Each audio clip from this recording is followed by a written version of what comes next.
अगर आप भी स्टॉक मार्केट को या फिर फाइनेंशियल मार्केट को समझना स्टार्ट कर रहे हैं या आप भी चाहते हैं स्टॉक मार्केट में इन्वेस्ट करना या फिर ट्रेड करना, तो जाहिर सी बात है बहुत सारी चीज़ों को लेकर आप कंफ्यूज्ड होंगे, जैसे charts, analysis, options, futures, indicators, ये सारी चीज़ें।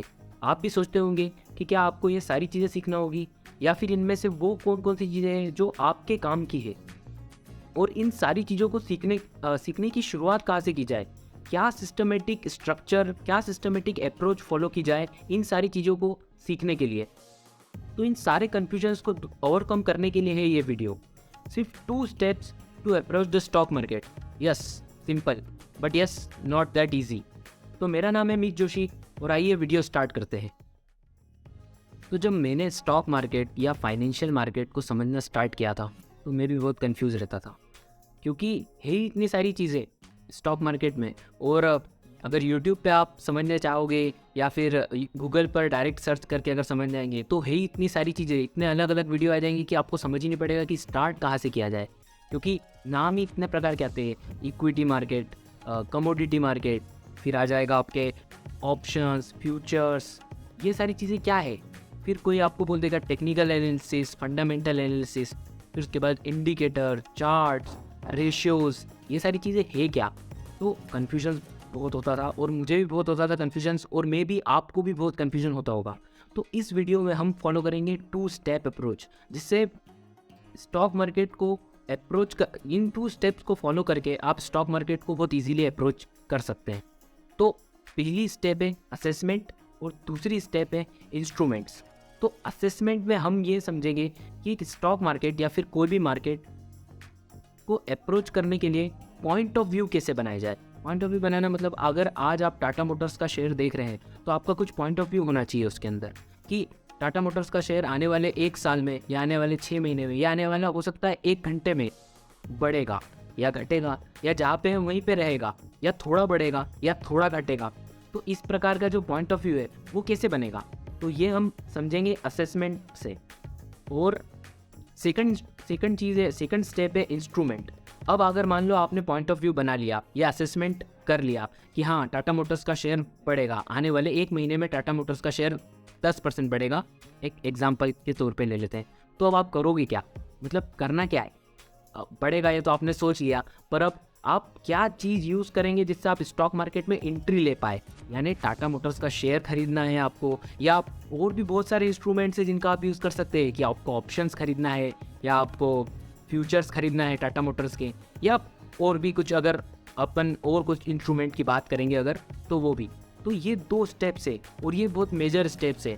पहली है असेसमेंट और दूसरी है इंस्ट्रूमेंट। तो आइए समझते हैं असेसमेंट को पूरी तरीके से कि एक्चुअल में असेसमेंट क्या है। हाँ, ये तो आपने जान लिया कि असेसमेंट मतलब point of view banana, market को लेकर एक पॉइंट ऑफ व्यू बनाना।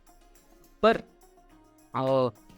कैसे पॉइंट ऑफ व्यू बनाए जाएंगे, कैसे असेसमेंट किया जाएगा। तो 3 तरीके हैं। पहला है फंडामेंटल एनालिसिस, दूसरा है टेक्निकल एनालिसिस और तीसरा है क्वांटिटेटिव या फिर स्टैटिस्टिकल एनालिसिस। एक और एनालिसिस है जिसको बोलते हैं एल्गोरिथमिक एनालिसिस या फिर एल्गोरिथमिक ट्रेडिंग, जो कि आजकल बहुत फेमस है। तो समझते हैं ये चारों तरीके को। ये चारों एनालिसिस है, इनसे आप पॉइंट ऑफ व्यू बनाएंगे मार्केट को लेकर। आप ये समझेंगे कि मार्केट की डायरेक्शन को समझना चाहेंगे, या बहुत सारे अलग अलग चीज़ें हैं, बहुत सारे अलग अलग एंगल हैं मार्केट के, जिनको आप इन चीज़ों का यूज़ करके समझेंगे। तो पहला है फंडामेंटल एनालिसिस। फंडामेंटल एनालिसिस सबसे इंपॉर्टेंट है, सबसे होलिस्टिक अप्रोच है स्टॉक मार्केट को अप्रोच करने के लिए। फंडामेंटल एनालिसिस में हम ये समझते हैं कि एक कंपनी या फिर एक स्टॉक के बारे में, कि वो उस कंपनी का इनकम स्टेटमेंट्स को पढ़ेंगे, बैलेंस शीट को पढ़ेंगे, कैश फ्लो को समझेंगे कि कंपनी कितना रेवेन्यू कमाती है, उसमें से उनका नेट प्रॉफिट क्या है। इन सारे नंबर्स को लेके हम अलग अलग रेशियोज़ निकालेंगे जिनका हम एनालिसिस करेंगे। कंपनी की जो मैनेजमेंट टीम है या कंपनी के जो एग्जीक्यूटिव्स है, कंपनी के जो प्लान्स है, उन सब चीज़ों को समझेंगे। ये पूरी चीज़ें फंडामेंटल एनालिसिस। इन सारी चीज़ों का यूज़ करके हम एक पॉइंट ऑफ व्यू बनाएंगे स्टॉक को लेके कि वो कंपनी अच्छी है या बुरी है, वो जो काम कर रही है वो सही है या गलत है। सही है गलत मतलब ये कि क्या हम उस कंपनी में इन्वेस्ट करेंगे तो क्या आपके पैसे बढ़ सकते हैं या नहीं बढ़ सकते। ये अप्रोच है simple fundamental analysis. Second approach है टेक्निकल एनालिसिस। टेक्निकल एनालिसिस क्या अप्रोच है? एक्चुअल में होता ये है कि जो टेक्निकल एनालिसिस है मोस्टली ट्रेडर्स यूज़ करते हैं। मतलब जो इन्वेस्टर होते हैं जो लॉन्ग टर्म के लिए, जैसे कि 5 साल 10 साल 3 साल के लिए जो इन्वेस्ट करना चाहते हैं, वो मोस्टली टेक्निकल एनालिसिस का नहीं यूज़ करते हैं। कभी कभी यूज़ भी करते हैं एंट्रीज के लिए, बाकी नहीं करते हैं। टेक्निकल एनालिसिस मेनली यूज़ करते हैं ट्रेडर्स जो कि शॉर्ट टर्म गेन कमाना चाहते हैं, जो कि 1 दिन 7 दिन महीने भर 2 महीने इतना ट्रेड को होल्ड करते हैं। ये टेक्निकल एनालिसिस को यूज़ करते हैं। तो टेक्निकल एनालिसिस क्या है? टेक्निकल एनालिसिस तो आपने जितनी भी चीज़ें सुनी होगी, जैसे कि चार्ट्स, बार ग्राफ, इंडिकेटर्स में आपने सुना होगा MACD, RSI, या फिर आपने सुना होंगे ऐसी टर्म सुनी होगी सपोर्ट, रेजिस्टेंस। ये सारी चीज़ें जो है ये टेक्निकल एनालिसिस का पार्ट है। तीसरा जो एनालिसिस है वो है क्वांटिटेटिव या स्टैटिस्टिकल एनालिसिस। तो क्या है क्वांटिटेटिव और स्टैटिस्टिकल एनालिसिस? एक्चुअल में होता है कि फंडामेंटल एनालिसिस में हमने ये किया, कंपनी के बारे में जानकारी ली। टेक्निकल एनालिसिस में हमने ये करा कि जो कंपनी की जो प्राइस थी, जो प्राइस पैटर्न्स, चार्ट्स और ये सारी चीज़ें बना रही थी, उसका एनालिसिस किया। और लेकिन जो क्वांटिटेटिव या स्टैटिस्टिकल एनालिसिस है वो इन सारी चीज़ों को, इन दोनों चीज़ों को नहीं करता है। उसमें सिर्फ और सिर्फ रहते हैं नंबर्स, और हम नंबर्स का एनालिसिस करते हैं। अब आप ये सोच रहे होंगे कि नंबर्स का किस तरीके से एनालिसिस करते होंगे। तो नंबर्स का एनालिसिस होता है स्टैटिस्टिकल मेथड्स और स्टैटिस्टिकल अलग अलग प्रकार के मॉडल्स को यूज़ करके। ये होता है स्टैटिस्टिकल या फिर क्वांटिटेटिव अप्रोच, जो कि बहुत फेमस है। फिर जो मैंने आपको फोर्थ एनालिसिस बताया था, एल्गोरिथमिक ट्रेडिंग या फिर एल्गोरिथमिक एनालिसिस। एक्चुअल में एल्गोरिथमिक ट्रेडिंग या फिर एल्गोरिथमिक एनालिसिस जो है वो स्टैटिस्टिकल एनालिसिस या क्वांटिटेटिव एनालिसिस के ऊपर ही बना है। बस डिफरेंस बस इतना है कि एल्गोरिथमिक, जिसको एल्गो ट्रेडिंग भी बोलते हैं, कि एल्गो ट्रेडिंग में आप कंप्यूटर्स का यूज़ करेंगे। मतलब जो आप क्वांटिटेटिव एनालिसिस में कर रहे थे उन सारी चीज़ों को कंप्यूटर का यूज़ करके ऑटोमेट करने की कोशिश करेंगे। ऑटोमेट इन द सेंस कि आप कोई सी भी एक प्रोग्रामिंग लैंग्वेज का यूज़ करेंगे, और जो आप मैनुअली चीज़ें कर रहे थे, जो नंबर्स को आप मैनुअली पढ़ रहे थे और समझ रहे थे, इन सारी चीज़ों को ये ऑटोमेट कर देते हैं कंप्यूटर का यूज़ करके, कंप्यूटर प्रोग्रामिंग का यूज़ करके। तो ये चारों चीज़ें अलग है। अब आपको ये डिसाइड करना होगा कि आप क्या चीज़ यूज़ करके एक पॉइंट ऑफ व्यू बनाएंगे। तो हमने समझ लिया पॉइंट ऑफ व्यू कैसे बनाना। कुछ भी हो सकता है पॉइंट ऑफ व्यू। एक एग्जांपल के तौर पे हम ये बोल सकते हैं कि आज से 1 महीने में रिलायंस नीचे गिरेगा। किसी भी तरीके से पॉइंट ऑफ व्यू बनाया, वो सभी एनालिसिस यूज़ करके। तो अब अपने को ये जानना है कि इंस्ट्रूमेंट्स, क्या इंस्ट्रूमेंट का यूज़ मैं करूँ कि ये जो मैंने पॉइंट ऑफ व्यू बनाया है कि रिलायंस गिरेगा, तो मैं इस चीज़ का फ़ायदा उठा सकूँगा।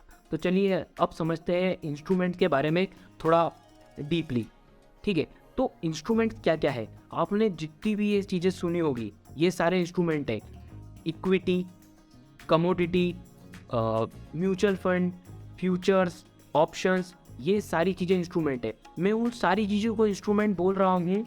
ये कोई किताबी डेफिनेशन नहीं है, ये मेरा पर्सनल ओपिनियन है। मैं उन सारी चीज़ों को, बैंक की FD भी हो सकती है, गवर्नमेंट सिक्योरिटीज़ भी हो सकती है, उन सारी चीज़ों को मैं एक प्रकार से इंस्ट्रूमेंट बोल रहा हूँ जिसमें आप पैसा इन्वेस्ट कर सकते हैं, और आपने जो पॉइंट ऑफ व्यू बनाया है किसी भी चीज़ का, उसका फ़ायदा ले सकते हैं। ठीक है, तो ऐसा नहीं होगा कि इंस्ट्रूमेंट का मतलब सिर्फ और सिर्फ ये होगा कि डेरिवेटिव्स को मैं इंस्ट्रूमेंट बनूंगा। नहीं, एक स्पॉट मार्केट में जो इक्विटी, नॉर्मल जो इक्विटी ट्रेड होती है वो भी एक इंस्ट्रूमेंट है, कमोडिटी भी इंस्ट्रूमेंट है, और ऑप्शन, फ्यूचर, ये सारी चीज़ें इंस्ट्रूमेंट है जिनका यूज़ करके आप स्टॉक मार्केट में इन्वेस्ट कर सकते हैं।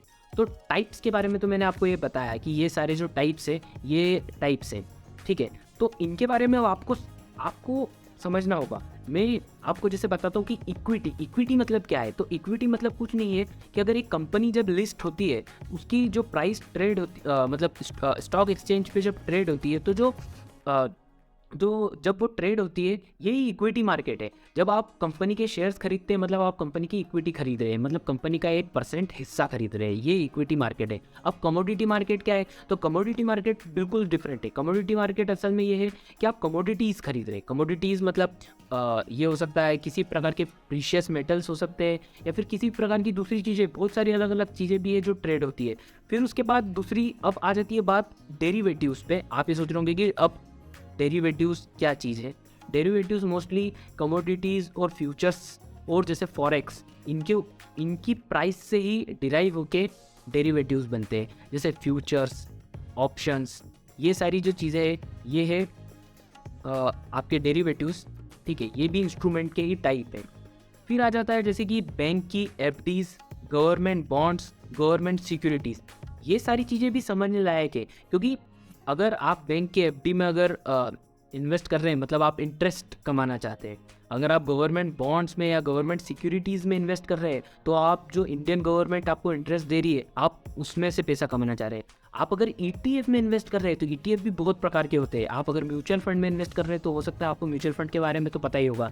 तो ये सारी चीज़ें इंस्ट्रूमेंट्स है, इन सबको, अब इसका मतलब ये नहीं कि आपको सारे इंस्ट्रूमेंट समझना होंगे। आपको सिर्फ और सिर्फ वही इंस्ट्रूमेंट के बारे में समझना है जो आप यूज़ करना चाहते हैं। अगर आप जैसे आप अगर इक्विटी मार्केट में है, जिसका मतलब है शेयर्स, कंपनी के शेयर्स में ट्रेड या इन्वेस्ट करना चाहते हैं, तो आप इक्विटी को समझेंगे, इक्विटी फ्यूचर्स को समझेंगे, इक्विटी ऑप्शंस को समझेंगे। इसका मतलब अब आप कमोडिटी मार्केट को नहीं समझेंगे।